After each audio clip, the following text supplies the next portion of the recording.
Hello dear students, कैसे हैं आप लोग। आज हम पढ़ने वाले हैं स्वर संधि का तीसरा पार्ट यानी कि यन संधि।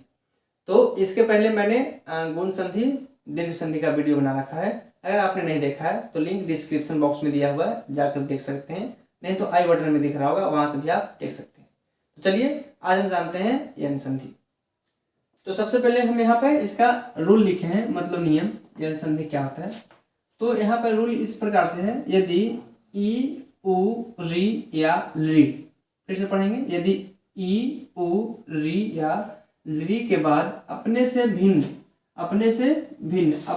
के मतलब है कि जो जैसा ये है इसके अलावा कुछ और, जैसे कि यहाँ पे ई है तो ई के बाद कुछ भी आ जाए, आ जाए या आ जाए या ऊ आ जाए, लेकिन ई नहीं आना चाहिए, तो इसको कहेंगे अपने से भिन्न। तो अपने से भिन्न कोई भी स्वर वर्ण आए तो ई का हो जाता है या, ऊ का हुआ, री का र और री का ल हो जाता है। जब हम इसका एग्जाम्पल बनाएंगे तो और अच्छे से समझ में आएगा। तो पहले मैं बता दूं कि संस्कृत में ली भी एक वर्ण होता है, संस्कृत में वर्ण होते हैं और संस्कृत में ली भी एक वर्ण होता है। तो चलिए हम एग्जाम्पल समझते हैं, एग्जाम्पल से हमें और अच्छे से समझ में आएगा। तो चलिए हम एग्जाम्पल देखते हैं। तो पहला है मधु प्लस अरि। तो मधु में ऊ की मात्रा है तो ऊ की मात्रा लिख दिए, यहाँ पे अरि में आ है तो आ लिख दिए। अब है ऊ प्लस आ इक्वल टू क्या होगा, तो ऊ प्लस आ इक्वल टू वाह होगा। जैसे कि यहाँ पे दिया हुआ है ऊ के बाद कोई भी भिन्न स्वर आए तो वह वाह हो जाता है। तो इस सूत्र का निर्माण उपयोग करके हम बनाते हैं।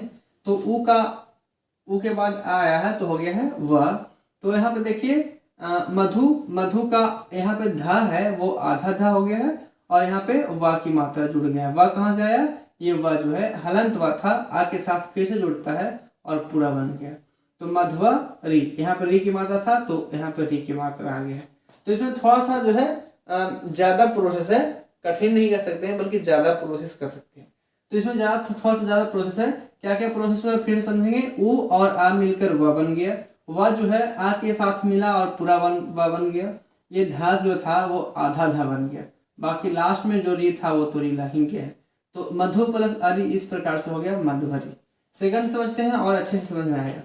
अति, तो इसमें ई की मात्रा है, यहाँ पे ऊ की मात्रा है। तो देखिए ई और ऊ मिलकर क्या हो जाएगा, यू होगा। क्यों यू होगा, ई और ई के बाद कोई भी भिन्न स्वर आएगा तो ई के क्या हो जाएगा, या, क्या होगा या। और या जो है ऊ के साथ जुड़ेगा तो बन जाएगा यू, ऊ के साथ जुड़ेगा तो क्या बनेगा यू। तो यहाँ यू हो गया। अब जो है यहाँ पे आधा जो पूरा ता है, ती है, वो आधा ता हो जाएगा। तो यहाँ पे आधा ता लिखा है तो आ हो गया, आधा ता हो गया। और ये जो ऊ था ये बन गया है यू। तो यू और ती, अत्युक्ति, अति प्लस उक्ति इक्वल टू अत्युक्ति। फिर से समझाते हैं, देखिएगा समझिएगा। ई और ऊ मिलकर बन गया यू, ऊ की मात्रा है इसलिए यू बना है तो यू, और ता का आधा ता हो गया। बाकी फर्स्ट में जो बचा, लास्ट में जो बचा उसको जोड़ दिए तो हो गया अतियुक्ति। अति प्लस उक्ति इक्वल टू अतियुक्ति। आगे हम बनाएंगे, यहाँ पर जो है बनाएंगे तो और ज्यादा समझ में आएगा। तो हम बनाने की शुरू करते हैं। देखिए यहाँ पे क्या लिखा हुआ है, यहाँ पे है ई की मात्रा तो हम यहाँ लिख लेते हैं ई, और यहाँ है आ तो लिख लेते हैं आ। तो ये दोनों मिलकर क्या बन जाएगा, तो ई का क्या बनता है, या बनता है, ई का या बनता है, हलंत होना। देखिए हलंत लिखा है तो हलंत, और हलंत या जो है आ के साथ जुड़ेगा तो बन जाएगा या, क्या बनेगा या। ई जो है आ के साथ जुड़ेगा तो यहाँ पे सिर्फ या होता है हलंत वाला, लेकिन आ के साथ जुड़ेगा तो या बन जाएगा। तो ई और आ मिलके या बन गया, और ता का आधा ता हो जाएगा। इसका जो है आधा ता, तो पहले तो आ है तो आ लिख दिए, ता का आधा ता हो जाएगा, और बाकी आ का तो इस्तेमाल हो गया है। तो यहाँ बना है क्या या, तो या उतार लिए, और चारह जो बच गया है उसको चारह लास्ट में उतार देंगे तो हो जाएगा अत्याचारः। इस प्रकार से बन गया। फिर से समझाते हैं, देखिएगा ई और आ मिलकर बना या, आधा ता का हो गया आधा ता, और या का या लिख दिए, चारा का चारा लिख दिए, अत्याचारः बन गया।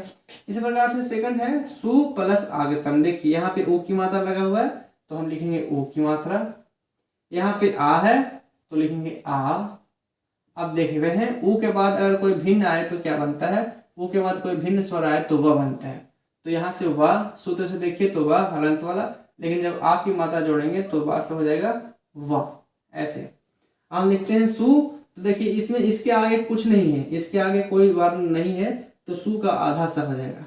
जैसा कि इसमें आधा ता हो गया, इस प्रकार से इसका आधा ता हो जाएगा, सॉरी आधा सा हो जाएगा। और आ का तो इस्तेमाल हो ही गया है, तो वा बना है तो वा लिख दिए, और बाकी गतम बचा, इसको गतम लिख लेते हैं ऐसे। तो सब मिलाकर बनेगा स्वागतम, सु प्लस आगतम इक्वल टू स्वागतम। तो इस प्रकार से संधि हुआ है। इस प्रकार से आगे बढ़ते हैं। तो यहाँ पे इति है, तो इति में ई की मात्रा लगा हुआ है, आदि में आ की मात्रा लगा हुआ है। अब देखिए ई के बाद कोई भी स्वर वर्ण आ जाए ई के बाद, तो ये होता है या, होता है क्या होता है या, लेकिन जब आ की मात्रा जोड़ देंगे तो बन जाएगा या, ऐसे। अब देखिए ई की इति है, तो ई का तो ई रह जाएगा, ता का आधा ता हो जाएगा, यहाँ पे बना या, बाकी दी बच रहा था तो दी लगा देंगे। अब हम पूरा पढ़ेंगे ई अदत्ता या आदि इत्यादि, तो इति प्लस आदि इक्वल टू इत्यादि बना। कैसे कैसे बना, सारा प्रोसेस मैंने लिखा है। यहाँ पर है धात्री प्लस अंश, तो धात्री में देखिए यहाँ पर री की मात्रा जो होगा, ये जो यहाँ पर जो री की मात्रा है, रा की मात्रा वो री है, तो लिखेंगे री की मात्रा।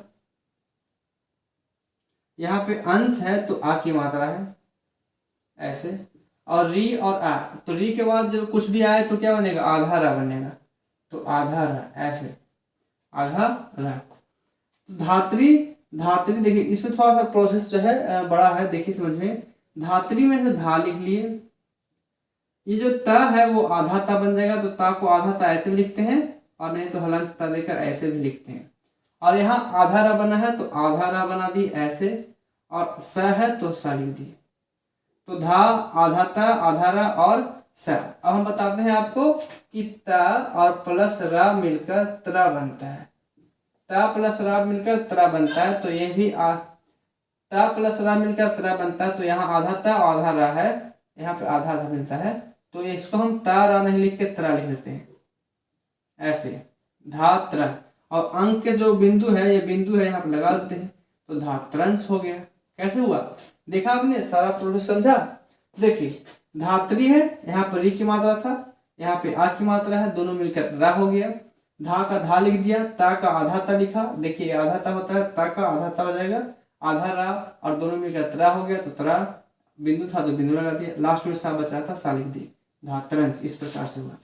आगे है यदि प्लस अपि, तो इसमें भी ऐसा ही लंबा प्रोसेस बनने वाला है, देखिए समझाते हैं। यदि प्लस अपि, तो इसमें तो ई की मात्रा पहले दिख रहा है, तो हम ई की मात्रा लिख लेंगे।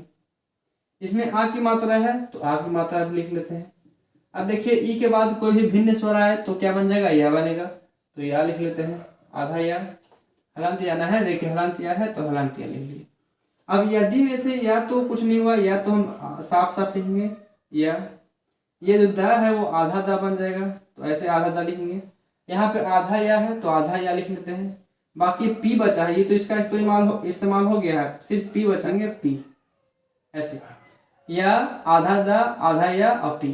तो मैं बता दूं, आधा दा और आधा या ऐसे दोनों मिलकर बन जाता है द्या। आपने कहीं पढ़ा या देखा होगा, आधा दा और या मिलकर बनता है द्या, तो इन दोनों को मिटाकर हम लिख देंगे ये वाला द्या। तो या द्या पी, द्या कहाँ से आया, तो द और या, और द कहाँ से आया, आधा द यहाँ से आया, और या कहाँ से आया, दोनों जोड़ने पर या आया, तो आ द्या पी हो गया यद्यपि। इस प्रकार से लास्ट है पितरी प्लस आदेश। तो पितरी में री की मात्रा जुड़ा हुआ है, इसको पहले मिटाते हैं। पितरी में री लगा हुआ है और आदेश में आ लगा हुआ है। री और आ मिलकर क्या बनेगा, री और आ मिलकर बनेगा, देखिए री के बाद कुछ भी आए तो रा बन जाता है ऐसे रा, लेकिन जब आ की मात्रा मिल जाएगा तो हो जाएगा रा, क्या हो जाएगा रा। तो यहाँ हो गया रा, पी का पी रह जाएगा। त्री है तो त्री में से आधा ता बच जाएगा ऐसे, और ये रा है, तो अभी हम बताया, वहां पे बताए थे कि ता और रा मिलकर बनता है त्रा, ता और रा मिलकर बनता है त्रा। तो अगर ता में रा जोड़ेंगे तो बनेगा त्रा, तो यहाँ पे ता को लिखते हैं डायरेक्टली त्रा, पित्रा। देश है तो देश ऐसे, पित्रा देशा, इस प्रकार से बनकर तैयार हुआ। फिर समझिए, त्री में री की मात्रा लगा हुआ था, यहाँ आ की मात्रा था, री और आ मिलकर रा बन गया। यहाँ पे पी का पी लिख दिया, ता को आधा ता लिखेंगे तो आधा ता मैंने यहाँ पे लिखा है देखिए, और रा को अगर जोड़ेंगे ता में तो हो जाएगा त्रा, तो त्रा लिख दिया, देसा था तो देसा, पित्रा देसा, इस प्रकार से बनकर तैयार है। तो आज हम जाने यन स्वर संधि। तो मैं आशा करता हूँ कि आपको अच्छे से समझ में आया होगा और यह वीडियो आपको पसंद आया होगा। तो अगर सच में पसंद आया हो तो एक लाइक देकर हमारा उत्साह जरूर बढ़ाइएगा। और हाँ, नीचे कमेंट बॉक्स में जरूर लिखेगा कि वीडियो कैसा लगा, या फिर संस्कृत के किस टॉपिक पे आप वीडियो चाहते हैं, ये भी आप मुझे कमेंट में लिख सकते हैं। तो ऐसे ही और वीडियो देखने के लिए आप मेरे चैनल को अभी सब्सक्राइब कीजिए, बेल आइकन ऑल पर सेट कर लीजिए, ताकि आगे आने वाला वीडियो सबसे पहले आपको मिले। और हाँ, अपने दोस्तों के साथ शेयर जरूर कीजिएगा। तो फिर मिलते हैं ऐसे ही किसी और नए टॉपिक पे नए वीडियो में। तब तक के लिए देखते रहिए, सीखते रहिए। बाय बाय, जय हिंद।